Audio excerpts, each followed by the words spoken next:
But be happy, be together, love each other, and nothing made me prouder to be your friend than to stand there and be able to put my hand on your back while you were weeping over the vows you wrote for the man that you love.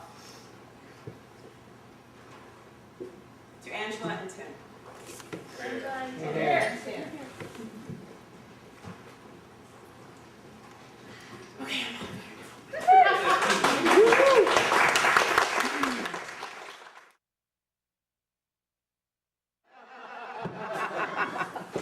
And I'm sorry that they didn't let you serve the food first, because it might get cold.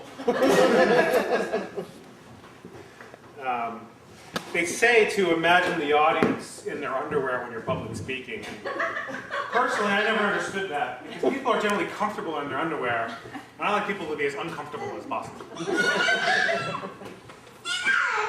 Anyway, today's Friday the 13th, as everyone probably knows, because it's on their invitations and everything, and it's raining, and isn't that great? 13 is actually to many people who don't follow traditional religions, 13 is actually a powerful number. It's a good number. There are 13 cycles of the moon in a month, in a year. There are 13 witches in a coven. 13 is one of the numbers of the goddess. So 13 is a good number. And the fact that it's raining, I couldn't have asked for a better blessing from the earth and the universe, because rain is what begins life. It's the blessing of life upon this union.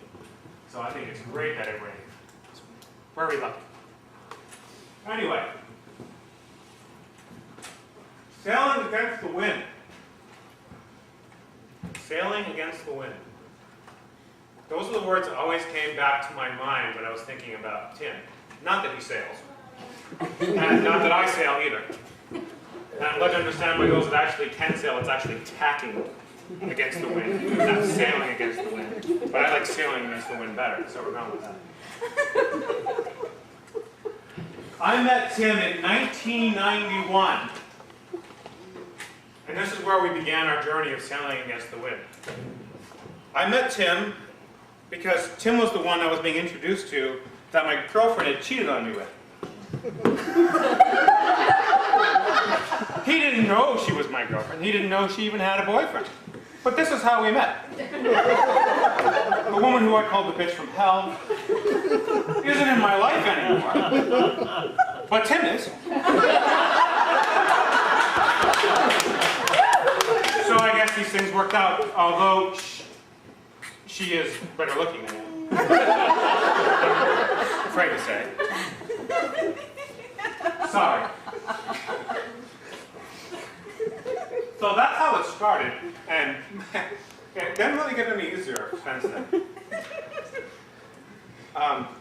But on with the theme of sailing against the wind.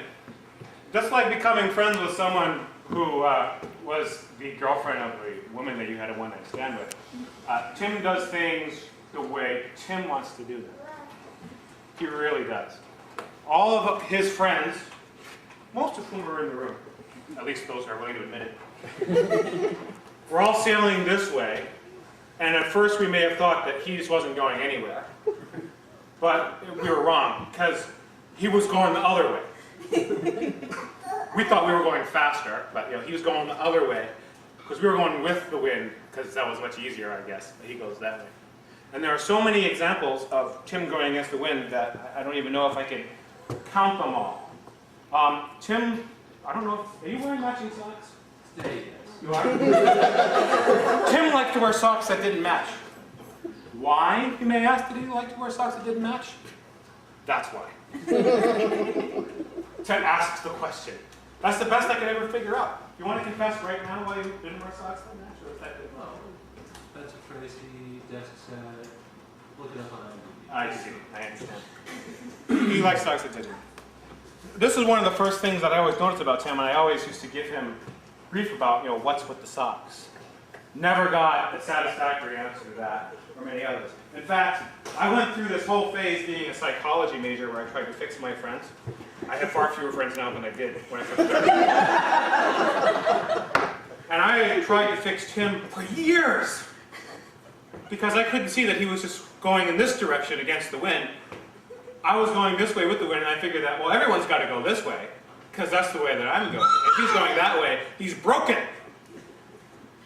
So I tried to fix him. Boy, did I try to fix him. But I just ended up usually fixing myself, because it ended up whatever I was trying to fix in Tim was just a problem that I had, go figure, and not a problem that Tim had at all. So he's stubborn. In fact, I was the most stubborn man I ever met, until I met Tim. I was the smartest man I ever met, until I met Tim. And I guess I'm still the most charming man I know. Like that. 1 out of 3 is not bad, I guess. But anyway, a few facts about Tim that I want to make sure you all know, just in case it didn't spread around.